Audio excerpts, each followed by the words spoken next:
Ricardo Sevilla, periodista independiente, columnista del diario Basta y miembro de esta familia sin censura. Antes de que entremos al reportaje, a la investigación especial que traes para la audiencia como todos los miércoles, ¿cómo ves esta victoria de Ricardo Monreal que sigue moviendo la colita y aquellos que decían o decíamos que se podía venir abajo? Pues no sé si llamarlo así, el imperio de Monreal en el Senado, pues nos tendremos que tragar las ganas, y ahí está, un cercano a Ricardo Monreal, votado como el candidato de Morena para presidir la mesa directiva del Senado de la República. Te saludo, Ricardo.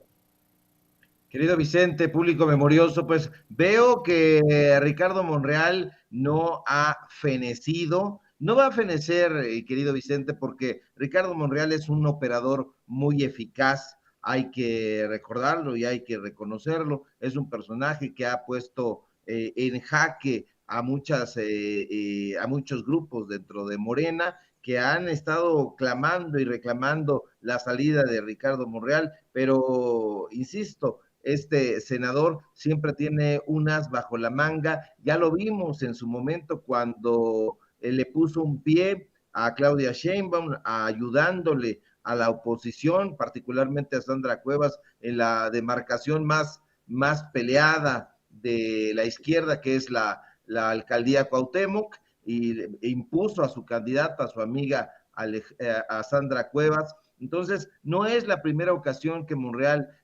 trabaja desde las sombras, que pacta en lo oscurito, y pues bueno, aquí ha pactado con algunos senadores, y pues bueno, vaya a saber qué les prometió para que hicieran esta cargada y que eligieran a Armenta, y pues bueno, Higinio Martínez se quedó suspirando. Yo pensaba también que quedaba ahí adentro, que quedaba en la lucha, y pues bueno, hay que checarlo muy bien, querido Vicente, porque es un personaje que puede golpear lesivamente al movimiento que encabeza la Cuarta Transformación, y bueno, pues este sujeto no es confiable. Aquí se trata, ojo, del voto de los políticos, es políticos por políticos, pero yo creo que si sale a buscar el voto de la gente, ahí se va a encontrar con la realidad, y la realidad es otra. Esto fue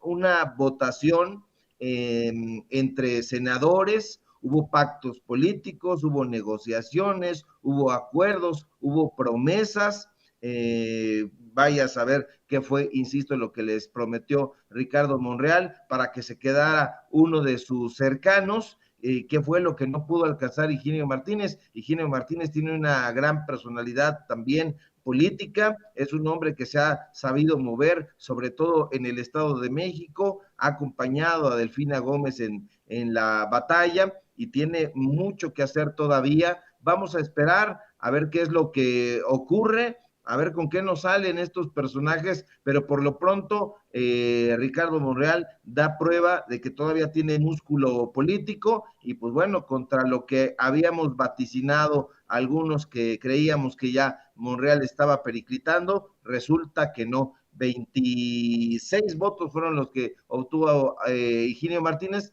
contra 30 y, ¿qué fueron? 34, 36 que obtuvo Armenta. Entonces se queda, y pues bueno, hay un personaje que va a seguir sirviendo a los intereses de Ricardo Monreal, y pues bueno, no hay que alegrarse, al contrario, porque ya han estado sacando el cobre y no están a favor del proyecto que encabeza el presidente López Obrador. Ya estoy viendo las reacciones en las redes sociales, y bueno, están criticando mucho a Monreal, pero por otro lado hay quienes dicen que se le cayó al candidato a la presidencia de la República. Yo creo que no era de esa manera, pero pues bueno, ya sabes que siempre reducen a caricatura estos calumniadores los ejercicios políticos, pero sí, sin duda es una sorpresa. Mi querido Ricardo, como es miércoles, grábenme, muchachos. Como es miércoles, miércoles de investigaciones especiales para la audiencia de Sin Censura, ¿de qué nos vas a hablar el día de hoy? Tengo entendido que hay personajes en el documental de Netflix cercanos a este grupo que ya se ha exhibido, el de Enrique Krause, el de Guillermo Sheridan, pero vas a hablar de un personaje muy, muy cercano a Enrique Krause, Ricardo, cuéntanos. Así es, querido Vicente. Pues bueno, la serie documental, el caso Cassés Vallarta, una novela criminal que está basada en el libro homónimo de Jorge Volpi, del cual hemos estado hablando, pues bueno, se estrenó hace unos días en la plataforma Netflix, pero fíjate que vale la pena ver el trasfondo, y una vez más ese trasfondo ha colocado en el centro de la conspiración que tiene encarcelado a Israel Vallarta y tuvo presa durante 7 años a Florence Cassé, a un empresario judío llamado Eduardo Cuauhtémoc Margolis Sobol. Este hombre de 68 años que ha sido catalogado como el diablo en persona, así le han dicho, es un empresario de origen judío cuyo temperamento ha sido descrito como irritable y colérico. Y en efecto, basta escuchar un par de minutos a este sujeto para darnos cuenta que usa un lenguaje procaz, directo y sin eufemismos. En la comunidad judía, Vicente, lo temen y respetan, más lo temen. Diferentes testimonios a los que tuvimos acceso nos aseguran que los recursos económicos de este empresario son abundantes y debido a ello ha podido conformar su propio equipo de inteligencia para investigar y resolver por su cuenta secuestros de la comunidad judía. De acuerdo con estas versiones, Margolis tiene varios grupos de asalto que operan en las sombras y utilizan, fíjense nada más, utilizan métodos paramilitares. Eddie, como le llaman sus amigos más cercanos, es fundador de una organización llamada Comité de Seguridad Comunitaria de la Comunidad Judía de México, conocido por sus siglas CSC, desde donde, según nos dicen, este empresario lleva a cabo labores de espionaje. Aquí nosotros podemos ver esta página de Facebook, tiene página de Facebook, tiene página en Twitter y tiene su plataforma, desde luego. El Comité de Seguridad Comunitaria de la Comunidad Judía, Vicente, cuenta con varios centros de monitoreo, así les llaman, donde hay sofisticados equipos técnicos y tecnología de punta que posibilitan la infiltración y la penetración de la organización en diferentes ámbitos de la vida pública y de la vida privada. Esto es lo más terrible, de la vida privada. Este comité de seguridad recluta de manera permanente a investigadores, así lo pongo yo entre comillas, pero ellos ponen así en su llamamiento, con que tengan poder analítico y liderazgo, como podemos ver en este anuncio, a los que les prometen pagar entre 13,500 pesos y 25,000 por observar, escuchar, merodear e informar sobre los temas que les impongan en esa organización. También engancha, y esto es algo terrible, a jóvenes entre los 16 y los 18 años y los persuade de que la comunidad judía está en peligro latente y los convence de defenderla a toda costa. Cabe mencionar que la organización fundada por Eduardo Margolis está financiada por la Tribuna Israelita, o también conocida como Foro Judío,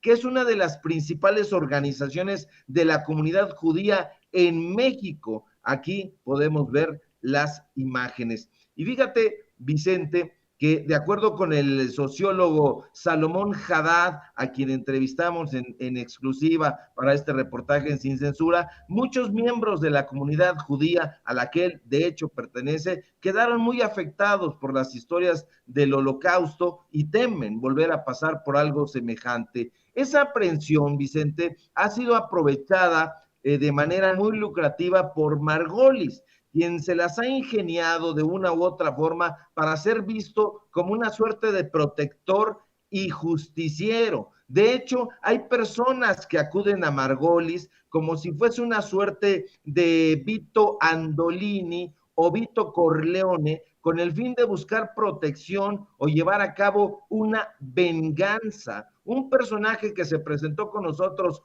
como Absalón y asegura haber trabajado en la empresa de blindajes EPEL, Sociedad Anónima de Capital Variable, propiedad de Eduardo Margolis, nos asegura que el poder de este empresario proviene de la amistad con varios jueces, con varios magistrados, con altos mandos policíacos, con políticos corruptos e intelectuales a los cuales ha logrado echarse en el bolsillo y que ha sabido manipular para obtener cualquier beneficio que convenga a sus propósitos, casi siempre oscuros. La periodista Manuel Stills, en su libro El teatro del engaño, Cassés Vallarta, historia de un montaje, nos cuenta, relata que al mando de su propio grupo de intervención, Margolis suele ofrecer información a las autoridades para que atrapen a quien, de acuerdo con las propias indagaciones que comanda Margolis, podrían ser secuestradores. Imagínate, nada más, él dice quién es secuestrador y quién no lo es, pero no solo eso hace Margolis. El empresario y su equipo acostumbran a interrogar fuera de la ley a los presuntos plagiarios. Desde luego, el equipo táctico y antisecuestros de Margolis suele transportarse y utilizar el equipo de su propia empresa, Blindajes EPEL. De hecho, Dora Gritsevsky, representante legal de la empresa EPEL, Sociedad Anónima de Capital Variable, una mujer, por cierto, que goza de todas las confianzas de Eduardo Margolis, se jacta de venderle vehículos blindados a diferentes corporaciones policíacas, entre las que detectamos a Tamaulipas, Nuevo León, el Estado de México, Tlaxcala, el gobierno federal y hasta en Colombia. En su cuenta de Twitter, Gritsevsky suele subir fotografías incluso posando a un lado de camionetas y autos blindados de la empresa que representa. No en pocas ocasiones, Vicente, la colaboradora de Margolis sale posando con rifles y pistolas, como aquí estamos viendo en las imágenes. Curiosamente, en la comunidad de la farándula judía, que ocupa un espacio muy importante en las empresas del espectáculo y la comunicación, no parece incomodarles eso en lo absoluto. Al contrario, la mano derecha de Margolis es una invitada recurrente en diferentes programas televisivos, en especial en las emisiones conducidas por un sujeto llamado Israel Haitovich. EPEL SADCB, por lo demás, tiene sucursales en las zonas exclusivas de Polanco, Interlomas, Huixquilucan y Guanajuato. La planta de la empresa es tan grande que incluso caben convoys completos de autos y camionetas blindadas bien formaditas. EPEL SADCB, como bien se sabe, porque ya han trabajado Homero Campa, por ejemplo, y José Reveles al respecto, fue uno de los proveedores consentidos de los gobiernos de Vicente Fox y Felipe Calderón. Pero los contratos leoninos que obtuvo Margolis no solo datan de esos sexenios, Vicente. Actualmente, diferentes gobiernos estatales y municipales siguen entregando por adjudicación directa, siempre la adjudicación directa, contratos jugosísimos a la empresa de Margolis Sobol. Los gobiernos de Monterrey, Tlaxcala y del Estado de México, por ejemplo, le han dado contratos millonarios, tal como podemos ver, por ejemplo, en las imágenes 14 y 15. Ahora, te cuento que en agosto de 2008, el gobierno de Felipe Calderón, precisamente a través de la Secretaría de Seguridad Pública, que encabezaba nada más ni nada menos que su amigo Genaro García Luna, pagó casi 5 millones de pesos por 4 vehículos. Y déjame decirte que eran camionetas Guayín Panel con estacas y redilas. Nos pusimos a buscar qué tipo de camionetas eran estas y son camionetas realmente muy sencillas y por cada unidad el gobierno de Calderón pagó más de 1,159,000 pesos. Eso, de acuerdo con los precios que están en el mercado, fue un superprecio que de ninguna manera puede ser justificado. Y no puede ser justificado, Vicente, porque por un auto de similares características, en 2005, el Instituto Mexicano del Petróleo pagó 175,652 pesos, tal como podemos ver en estas imágenes. Operaciones similares se dieron durante todo el sexenio de Felipe Calderón, que de hecho fue en donde Eduardo Margolis hizo, como se dice popularmente, su agosto. Ahora, Margolis, que es el único personaje que en el caso de Cassés Vallarta confluye con todos los personajes de esta trama, no solo ha sido cercano a Genaro García Luna y a Cárdenas Palomino, sino también a personajes de la farándula e incluso de la vida intelectual. Margolis Sobol, quien solía pasearse en la PGR y en la Siedo como en su casa, es un hombre muy cercano a Enrique Krause Klein. Y ahí va esta pequeña bala o gran bala. La amistad del dueño de Letras Libres con Margolis Sobol ha llevado a Krause a decir que el hombre señalado como responsable de haber entregado a Florence Cassés y a Israel Vallarta, a Genaro García Luna y a Cárdenas Palomino, encarna, escucha bien, Vicente, público memorioso, encarna las virtudes de valentía e inteligencia que crearon Israel. Así el elogio de Krause. Pero Krause no solo se ha conformado con elogiar a Margolis. El autor del Mesías Tropical tiene como secretaria particular a una sobrina de Eduardo Margolis, Talía Margolis, quien es la encargada de llevar la agenda personal de Enrique Krause y validar todos los contenidos del supuesto historiador. De hecho, en abril de 2018, durante una conversación que sostuvimos su servidor y Krause en sus oficinas ubicadas en la calle de Chilaque número 9, en la colonia San Diego Churubusco, en Coyoacán, el propio Krause se quejó con su servidor de las múltiples pifias que cometía Talía Margolis. Desencajado, el dueño de Letras Libres me dijo que desearía poderla echar, pero me confesó que no se atrevía. Y no se atrevía puesto que temía desencadenar la furia de Eduardo Margolis. Y aquí estoy poniendo imágenes de los correos electrónicos, son solo un par de imágenes, pero hubo muchos correos y aquí está la imagen donde ella está escribiéndome, donde yo le estoy respondiendo, donde tiene el correo institucional o corporativo, mejor dicho, de Clio TV. Y este es, en pinceladas generales, Eduardo Margolis, el personaje que desea presentarse como el mejor amigo de la comunidad judía y quien también ha tenido una estrecha amistad, por cierto, con la señora impresentable Isabel Miranda de Wallace, quien durante años fue precisamente la voz más recalcitrante que exigió que Florence Cassés no saliera de la cárcel. Y ese es el amigo también de Enrique Krause, el que tiene empleada como secretaria particular a su sobrina, el ideólogo del neoliberalismo que tanto ha denostado y sigue vituperando al presidente López Obrador. Y esos son, querido Vicente, público memorioso, los datos duros. Pues qué fuerte lo que señalas. Y como ha dicho el presidente, pues hay que ver, no es promoción necesariamente para Netflix ni para el documental, pero estos personajes tienen que ser exhibidos, mi querido Ricardo.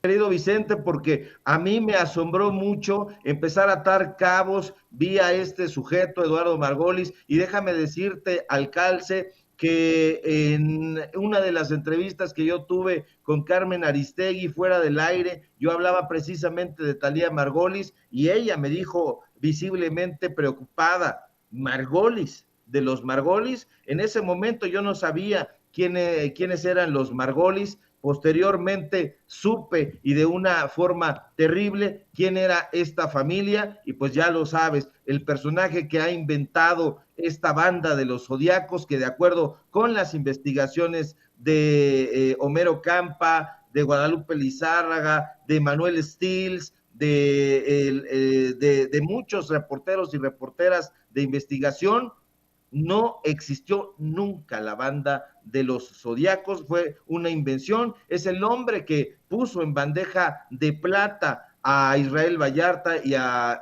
Florence Cassés, y este es el amigo de Enrique Krause, este es el personaje que le parece valiente, este es el personaje que le parece que encarna el espíritu de Israel, y este es el personaje que está vinculado no solamente en la amistad, sino también en lo laboral, teniendo como empleada a Talía Margolis, sobrina de Eduardo Margolis Sobol, un personaje absolutamente tétrico, que como bien dices, no hay que hacerle, no es la idea hacerle promoción a este documental, pero aparece ahí en las sombras, no da la cara, pero nosotros aquí ya le estamos mostrando para que el público que nos ve, que nos escucha, que se informa con nosotros, tenga los datos duros y sepa por dónde va la pedrada. Mi querido Ricardo, hay que seguir invitando a la gente para que también te siga, te apoye en tus esfuerzos. Claro que sí, querido Vicente, público memorioso, síganme por favor en los datos duros, Ricardo Sevilla, los datos duros, así de corridito como se escucha. Hoy tenemos informativo, vamos a seguir sacándole jugo a este tema que sin duda es muy relevante.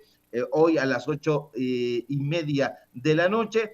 Síganme por favor en mi cuenta de Twitter, @Sevilla Crítico, en Facebook Ricardo Sevilla sin nada más, en mi columna del diario Basta y por supuesto aquí en La Familia Sin Censura, donde estamos participando al filo de las 11 de la mañana, entre 11 y 12, dependiendo la información, y donde los miércoles estamos presentando estas investigaciones especiales. Vamos a esperar las reacciones, querido Vicente. Te mando un fuerte abrazo y continuamos. Gracias, Ricardo Sevilla, hablando con nosotros sin censura.